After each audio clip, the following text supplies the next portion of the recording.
You're listening to an Airwave Media Podcast. What if an appliance emergency didn't have to be? If your appliances suddenly decided they were done, don't stress. Best Buy has you covered with a wide variety of major appliances from trusted brands, in stock and available now. So you don't have to worry about laundry piling up, refilling the fridge, or that big dinner party you're hosting. Because Best Buy has the knowledge and expertise to get you the right appliance for your home. Learn more at bestbuy.com. Best Buy. Imagine that. This episode is brought to you by LifeLock. Between two-factor authentication, strong passwords, and a VPN, you try to be in control of how your info is protected. But many other places also have it, and they might not be as careful. That's why LifeLock monitors hundreds of millions of data points a second for threats. If your identity is stolen, they'll fix it, guaranteed, or your money back. Save up to 40% your first year. Visit lifelock.com/podcast for 40% off. Terms apply. Before we start the show, I want to thank my newest patron, Kate. Thanks so much for your support. Remember that pledging as little as $1 a month on Patreon at patreon.com/historicalblindness gets you access to an ad-free feed with patron-exclusive Blindside minisodes and teasers for all the principal episodes. Pledging at a higher tier can get you early access to episodes, usually on the Friday before their Tuesday release. And you can get gift copies of my novel, Manuscript Found, a fictional expose of both Freemasonry and Mormonism through a dramatization of the true historical stories of a Masonic scandal and the founding of Mormonism. You can find a link to the book on Amazon at the show's website, historicalblindness.com, on the books page. The site is also worth checking out for the full transcripts of episodes, with images and links and citations for further reading. Now, let's get on with the episode.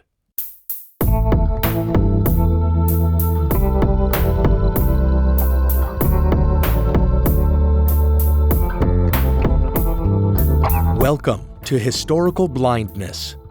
I'm Nathaniel Lloyd, and as an expert in comparative anatomy, I am eminently qualified to tell you that you don't really know what it is you saw or think you saw, and that I do know what you saw, though I didn't see it myself. In this episode, I continue our serpentological survey, examining the most highly contested sightings of sea serpents, those in more modern eras, which spread through newspaper reporting and came into conflict with the burgeoning scientific community. In the last episode, I considered the idea that the myths and legends of sea serpents might represent evidence that some dinosaurian creatures actually survived extinction. Thus, we traced notions of giant reptilian sea monsters to their roots and explored what has been identified by German comparative mythologists as the Chaoskampf, the motif of a god hero defeating a sea serpent that represents chaos, as seen in the battles of Yahweh versus Leviathan, Marduk versus Tiamat, Baal versus Yam, and Thor versus Jormungandr. But there are far more than those that I discussed, such as the Greek myth of Zeus versus Typhon, the Hittite myth of Tarhunt versus Iluyanka, the Indian myths of Indra versus Vritra and Krishna versus Kaliya, the Egyptian Ra versus Apep, the Chinese Yu the Great versus Zhanglu, and the Japanese Susanoo versus the eight-headed dragon Orochi. Please excuse my pronunciation. I further looked at similar legends of heroes in antiquity that faced sea serpents, like Heracles and Perseus facing the Ketos or Cetus. But of course, there are more of these as well, such as Apollo defeating Python, the serpent at the center of the earth, Cadmus slaying a dragon at Athena's direction and cultivating an army from its teeth, and Jason of the Argonauts defeating the dragon that guarded the Golden Fleece. Then there are the dragon-slaying St. George, St. Michael the Archangel, and St. Theodore of Amasia, and the dragon slayers of medieval legend, such as Beowulf, Siegfried, Gawain, Lancelot, Tristan, and John Lambton, to name just a few.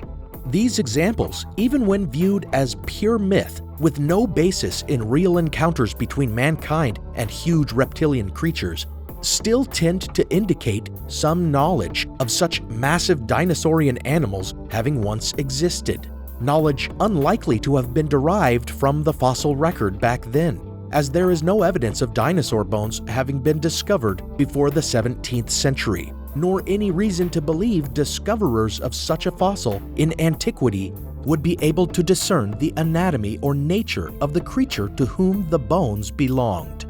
And we have reports from antiquity and beyond of ancient peoples finding carcasses of reptilian sea monsters that had washed ashore. Unidentified remains, sometimes called globsters, which, because they can often be indefinable blobs, are frequently dismissed by skeptics. Take, for example, the Stronsay beast, which I recently told about in a patron-exclusive episode. Skeptics looked at reports about its remains and claimed it was merely an oversized basking shark.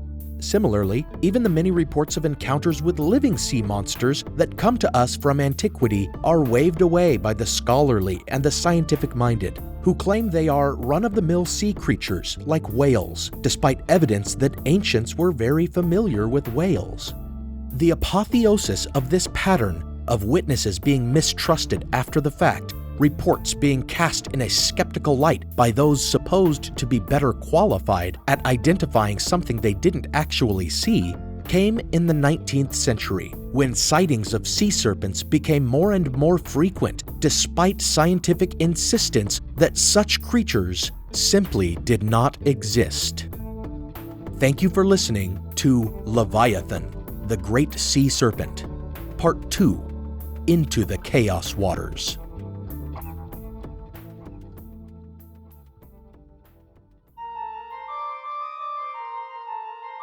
In August of 1817, poor weather drove a coasting vessel into the bustling harbor town of Gloucester, Massachusetts, on Cape Ann, where its skipper made his way to a local auction house and shared a story that everyone found hard to credit. He and his crew, he said, had spied something strange in the waters at the bay's entrance. Bobbing there was a creature that appeared to be some kind of sea serpent. It was at least 60 feet long. The patrons of the auction house scoffed and guffawed at the skipper's ridiculous prank, but before much longer, more and more people were claiming to have seen this creature in the bay. Its body could be seen on the surface of the water, they said, with keg-sized humps all down the trunk of its body, which writhed and moved like a caterpillar. Its skin was black and leathery, and its head was that of a snake, without ears or horns or any sign of gills, and with eyes the size of plates. As sighting after sighting was reported, some continued to disbelieve, while others gave credence to the reports, for after all, this was not the first time that a sea serpent had been seen in Gloucester Bay. It was the oldest seaport in the country, and in fact was one of the first settlements in the Massachusetts Bay Colony, chartered in 1623 by James I. The first such report came not long after that, when in 1639, John Josselyn, known for writing about New England and its flora and fauna, put down in his diary a story told to him third hand about a sea serpent encounter. A boat full of Englishmen spied the serpent, quote, coiled up like a cable upon a rock at Cape Ann, end quote, as the story went, and were discouraged from shooting at it by 2 Native Americans on board, who indicated that if the serpent weren't killed by their shots, it would attack them in their boat. And again, in a 1641 diary entry, one Obadiah Turner described some residents gathering clams after a storm, when just offshore they spotted a serpent that was 15 fathoms or 90 feet long, a sight that Turner suggests was no great surprise to the inhabitants of Cape Ann, who had seen such creatures before. Now, Josselyn's report, coming from a local who heard it himself from a neighbor, seems about as suspect as any urban legend, and the entry in Turner's journal actually appears only in a 19th century book of biographical sketches that, while historically accurate in some regards, may be entirely fictional in others. But the historical precedent of serpent sightings in Gloucester Bay, while weak, is there. And as August wore on in 1817, historical precedent soon became moot as hundreds of sightings accumulated.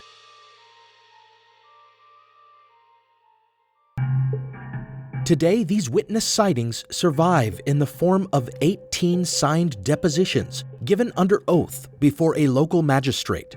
A shipmaster named Ellery swore to seeing the serpent's flat snake-like head and about 40 feet of its body, which seemed jointed with humps the size of 2-gallon kegs. He saw the beast turn around quickly, its head passing by its own tail. Then we have a merchant named James Mansfield, who on the 15th likewise saw an enormous serpent swimming around the surface, holding its head about a foot above the water, and he too described humps on its body, calling them quote-unquote bunches. Then another mariner named William Summerby described a snake-headed sea serpent that swam past his schooner more swiftly than any whale. Describing its swimming motion, he said its body rose and fell, and its head moved from side to side as it went. On and on the reports go, agreeing in most particulars. Sightings were made mostly in Gloucester Bay, but up the coast into Maine as well, and south all the way to Long Island Sound. All of them described a snake-like creature with a flat oblong head, compared to a snake's in shape, but to a horse's in size, that it raised sometimes several feet above the water on a long neck.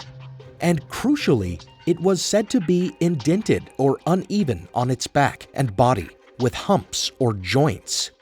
A former staff member of George Washington's, General David Humphreys, came to the area to collect reports, and according to him, the serpent was actually seen by a crowd of more than 200 people over the course of an entire afternoon, frolicking in the waters off Windmill Point in Massachusetts Bay.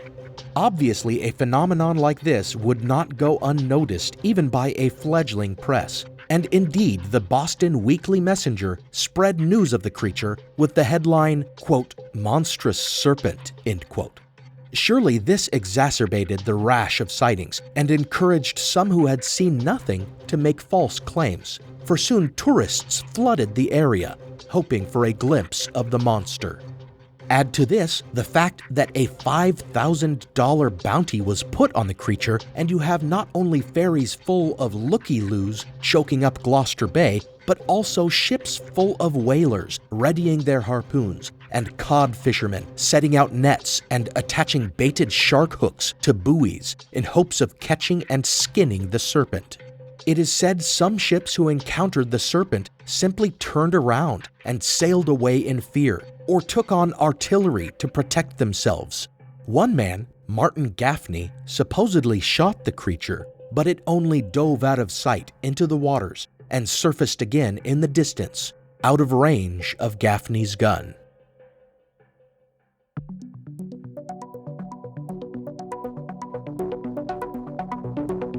Amid this outrageous flap, the Linnaean Society of New England, a group devoted to taxonomy, or the naming and classification of organisms, took an interest. With no specimen, they looked to personal testimony as a reliable alternative. Forming a committee, the Linnaean Society wrote a questionnaire to hand out while interviewing witnesses, and engaged the Gloucester judge who took the aforementioned depositions and published the witness statements with the lengthy title of Report of a Committee of the Linnaean Society of New England relative to a large marine animal supposed to be a serpent seen near Cape Ann, Massachusetts in August 1817, a primary source for witness statements about the serpent. According to the Linnaean Society, there was simply too much evidence for there to be nothing to the reports.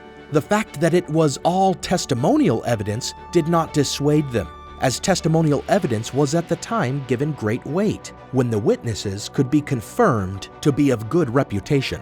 So the committee concluded that they had identified a new species, a genuine sea serpent, and they bolstered this conclusion with further notes on a physical specimen they believed had been discovered.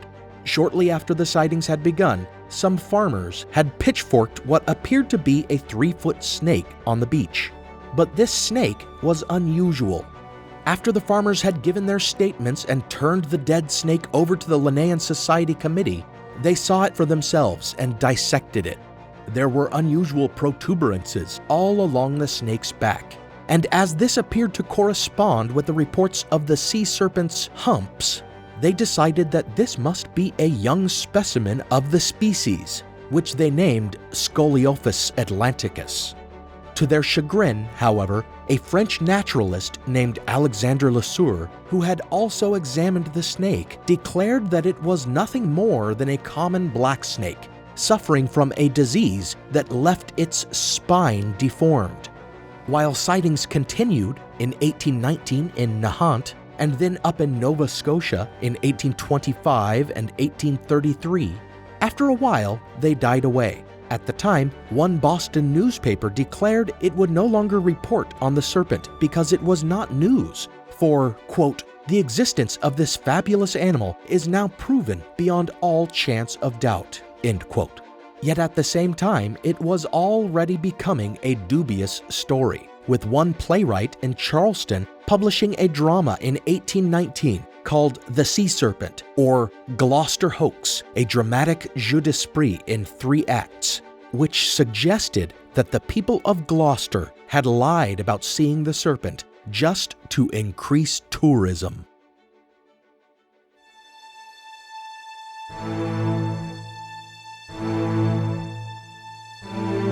Regardless of the vagaries of public opinion or the credulity of the press, what the example of the Gloucester serpent demonstrates is that the scientific community in the beginning of the 19th century was actually very open to the notion of a previously unconfirmed species of large marine creature.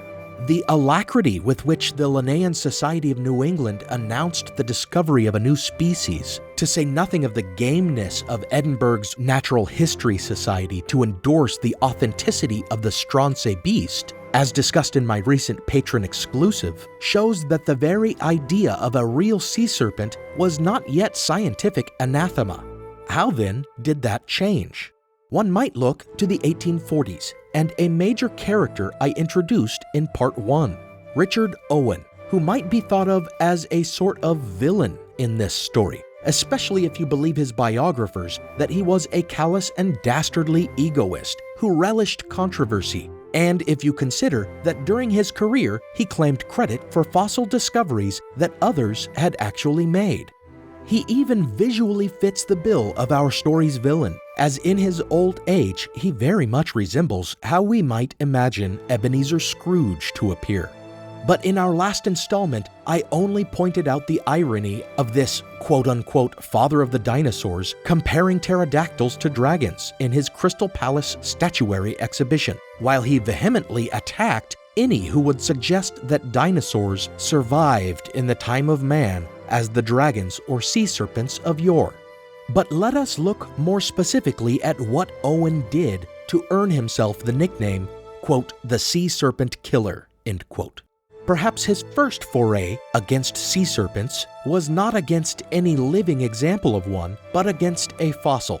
For remember that the first half of the 19th century was the heyday of dinosaur discovery and classification. The fact that evidence of massive reptilian creatures existing in the far past emerged at the same time as reports of them appearing in modern-day seas cannot be discounted as a major impetus of belief in the great sea serpent. But in the 1840s, Richard Owen dealt a blow to notions of ancient sea serpents when one Dr. Richard Harlan sent Owen a number of massive vertebrae and other bones that had been discovered in the American South. Harlan had deduced from these bones the existence of a huge reptilian sea creature that he called Basilosaurus, or king lizard. However, after examining them, Owen concluded and made known to the world that this was a cetacean creature, a prehistoric whale, not a reptile, suggesting it be renamed the Zeuglodon. Thus, Richard Owen killed his first sea serpent, and out of this scholarly kerfuffle would arise an affair that would forever shake the scientific community's faith in Sea Serpent Tales. Now for a brief intermission.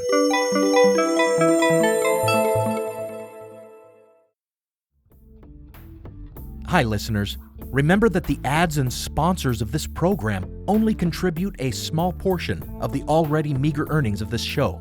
If you'd like to contribute to this project and help me turn it into a viable enterprise, remember that you can pledge support on Patreon at patreon.com/historicalblindness. For as little as $1 a month, you get access to an ad-free stream of the show that also includes teasers and fully produced patron-exclusive bonus episodes. And at higher tiers, you can get early access to episodes and other perks. Become a patron of the show today and get the full story. As listeners of Historical Blindness, you're no strangers to the fact that history is a lens through which we can better understand the present. Or as Shakespeare put it, what's past is prologue. History is the indispensable context without which we cannot hope to truly understand current events. You understand that, and so do the creators of the American Scandal podcast. Every season, they immerse listeners in the biggest controversies in U.S. history, helping us understand America's dark side and learn from its troubled past. Its latest season, Ruby Ridge Standoff, delves into an incident that sowed the seeds for the rise of the modern radical right. It transports you to 1992, where in a remote corner of Idaho, federal law enforcement surround a small cabin. They've come for Randy Weaver, a survivalist who took his family to the mountains in anticipation of the apocalypse. A simple weapons charge brought the agents here, but the situation is about to explode into a deadly and tragic standoff that will later become a rallying cry for far-right extremists, fueling distrust and violent anti-government sentiment for decades. Follow American Scandal on the Wondery app or wherever you get your podcasts. You can binge all episodes of American Scandal's Ruby Ridge Standoff early and ad-free right now on Wondery Plus. Every summer, I'm careful to avoid getting burned. My summer plans always include applying sunscreen so I can attend barbecues and protests without worrying about getting scorched. And when I make my plans by making phone calls, I also don't want to get burned by an outrageous wireless bill. That's why I switched to a Mint Mobile plan and saved enough to take a summer vacation. With Mint, I found no difference in speed or coverage, just a big difference in cost. And right now, you can switch to a Mint wireless plan like me to avoid sweating those surprise charges and overages. You'll just be chillin' with Mint's offer of 3 months premium service on the nation's largest 5G network for just $15 a month. With high-speed data and unlimited talk and text, it might just be the coolest thing happening this summer. This year, skip breaking a sweat and breaking the bank. Get this new customer offer and your 3-month unlimited wireless plan for just $15 a month at mintmobile.com/blindness. That's mintmobile.com/blindness. Upfront payment of $45 required, equivalent to $15 a month. Limited time new customer offer for first 3 months only. Speeds may slow above 35 gigabytes on unlimited plan. Taxes and fees extra. See Mint Mobile for details. Now, back to the show.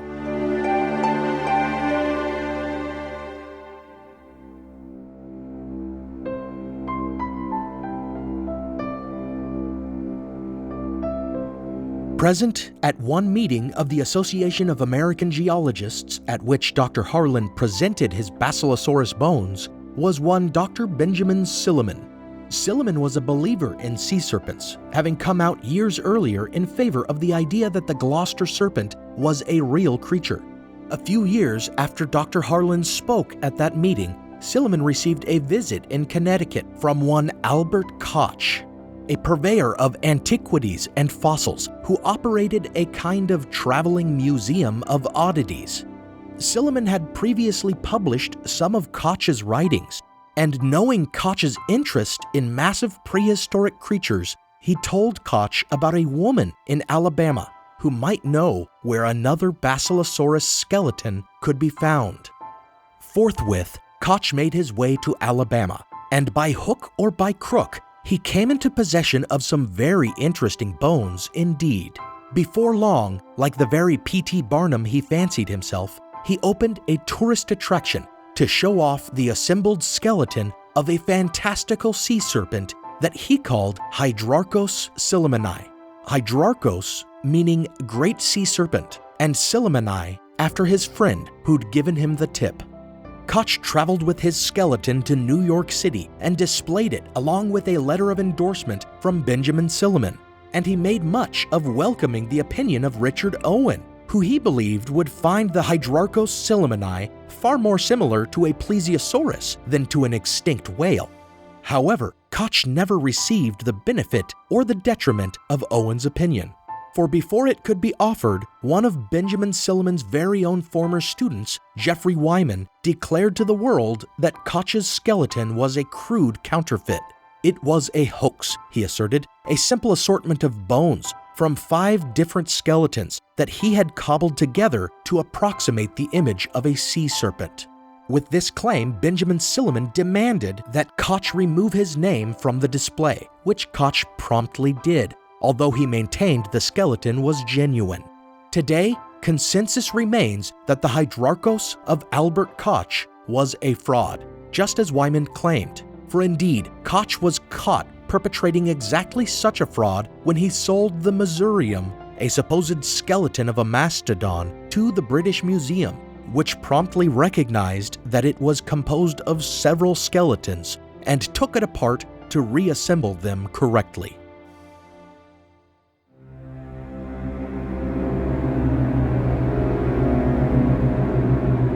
It was only a few years after this that the most famous and detailed report of an encounter with a sea serpent appeared in newspapers to astonish the lay public and stir the already kindled ire of scientific skeptics like Richard Owen, who by this point believed all sea serpent witnesses to be either liars or fools. The problem was that the witnesses of this sea serpent were considered reliable, and some might have argued unimpeachable. It occurred on August 6, 1848, when HMS Daedalus, a Royal Navy corvette, a kind of small frigate, sailed the seas between St. Helena and the Cape of Good Hope on its return journey from the East Indies. A midshipman saw it first and alerted the officers who stood on the quarterdeck. The ship's captain, Peter McQuay, and his first lieutenant, Edgar Drummond, along with some others, saw a large serpentine creature swimming on the surface of the sea not far from the ship. The details of this encounter come to us from the captain's own report to his superior, which was eventually published in the Illustrated London News, along with some illustrations that McQuay supervised to ensure their accuracy. He said that 60 feet of the creature was visible, and that it seemed to move as if propelled, although without any undulation of its form. And it passed so close by the ship that, quote, had it been a man of my acquaintance, I should have easily recognized the features with the naked eye, end quote. What he saw of its features was a snake-like head, exposing big jagged teeth when it opened its jaws, with a mane like seaweed, and it raised its head as high as 4 feet above the water as it went, as close as McQuay could estimate by comparing it to the length of the ship's main topsail yard. In all, he and his crew watched this sea serpent for 20 minutes.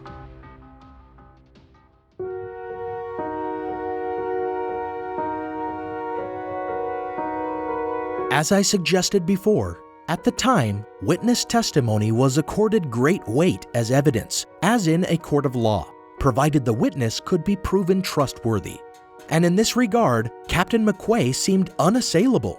First, officers of the Royal Navy were a scientific sort of mariner, with training in navigation and meteorology and experience in observing the seas around them. They were not the kinds of superstitious sailors one might expect to dream up a monster that wasn't there. They, like most 19th century British gentlemen, believed in empiricism and knew that spreading a false tale like this could not only damage their reputations, but also harm their careers.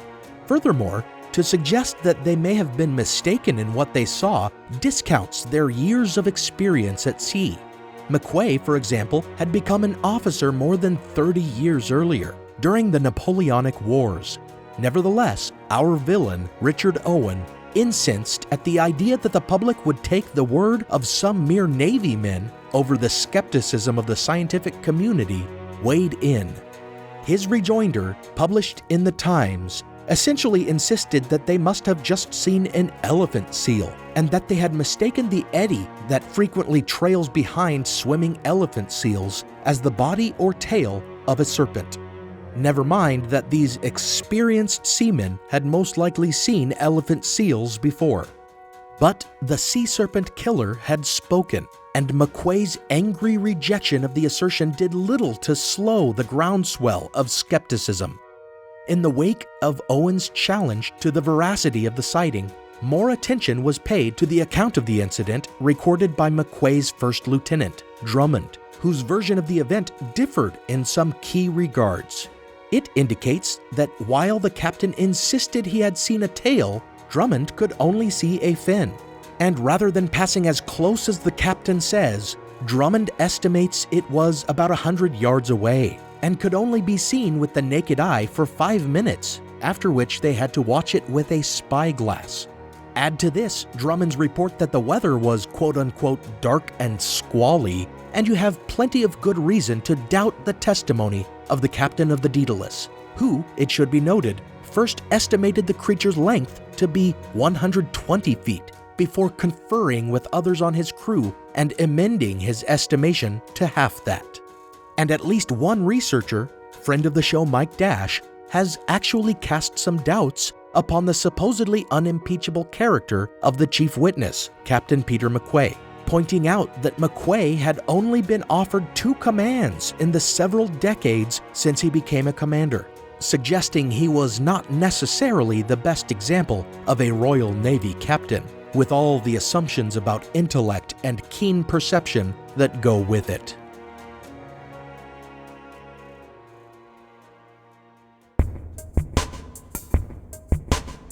All of this chipping away at the facade of reliability of the Daedalus encounter may lead one to disregard it entirely and wonder why anyone ever took it seriously. But then one must understand that the story appeared in newspapers with astonishing illustrations, created in collaboration with the witnesses themselves. Then, for every expert expressing his doubt in the papers, there followed another convincing report of further sea serpent encounters. A couple months later, a report appeared relating the story of an American brig, the Daphne, having encountered a similar serpent in September, only a little more than a month after the Daedalus had had its encounter, and in the same waters off the African coast. With the dragon-like creature only 40 feet away, the Daphne aimed cannons charged with nails and sundry pieces of iron at it, and fired, causing the monster to rear its head and thrash in the waters, before diving and fleeing.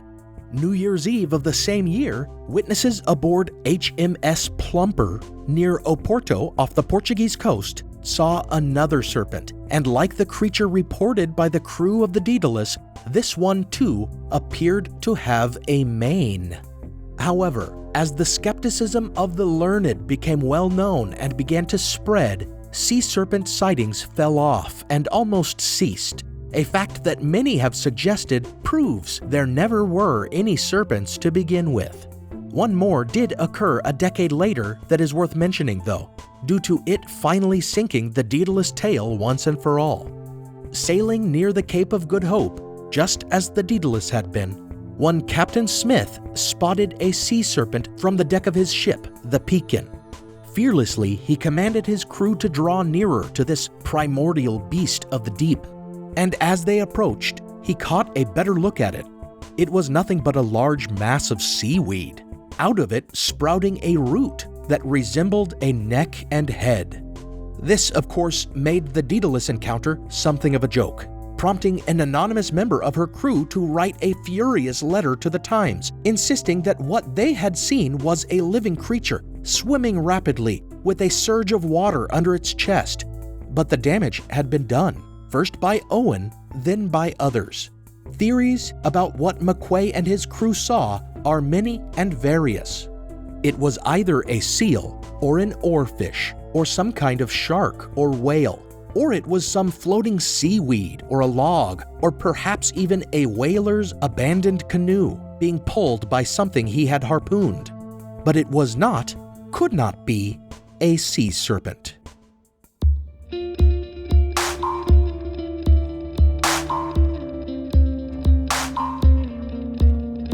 In the modern age of the internet and fascination with the paranormal and cryptozoological, interest in the great sea serpent has seen a resurgence. But we have also seen the development of yet further simple and skeptical explanations of what these supposed monsters really might have been. In the 1990s, friend of the show Mike Dash uncovered an alternate illustration of the Daedalus serpent drawn according to First Lieutenant Drummond's directions.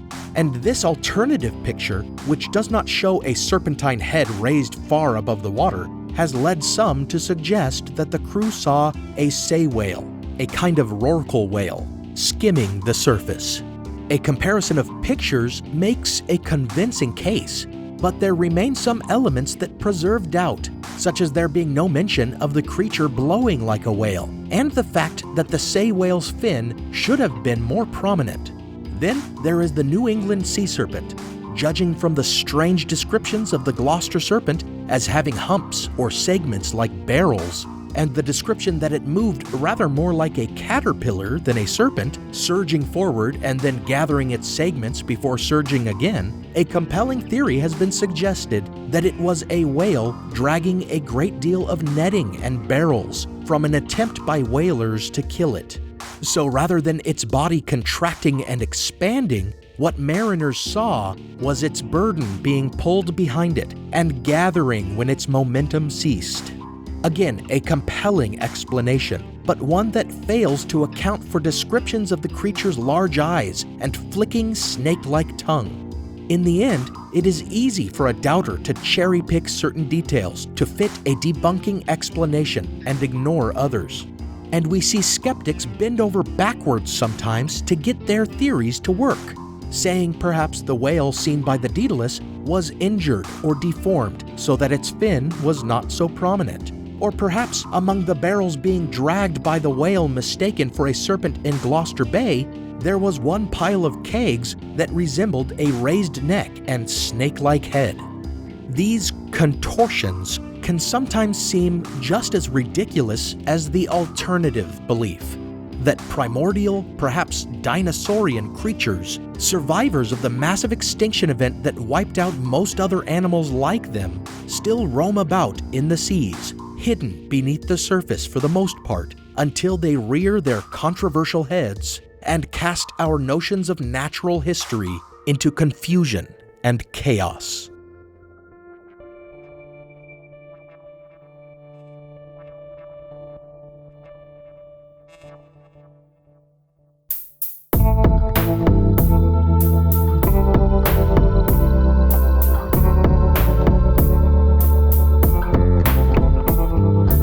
Thanks for listening to Historical Blindness, the Odd Past podcast. I need to thank my crew of Hardys, Marina, Joe, Michael, Jacob, Robert, Diane, and David. Let's stand together in the face of public scrutiny and stick to our convictions. Some music on this episode was provided by film composer Alex Kish. Visit alexkishmusic.com for a further sample of his work. While you're online, be sure to visit the blog at historicalblindness.com to see imagery and find my links to further reading. You can also check out the episode reading list, where I also host a link to my historical novel on Amazon, Manuscript Found, about the creation of the Book of Mormon and its connection to a Masonic plot. Be sure to follow the show on Twitter, Facebook, and Instagram, and give us a rating and review on your podcast app. Until next time, when you see the assembled bones of a massive creature, ask yourself whether those displaying the fossil can be entirely trusted.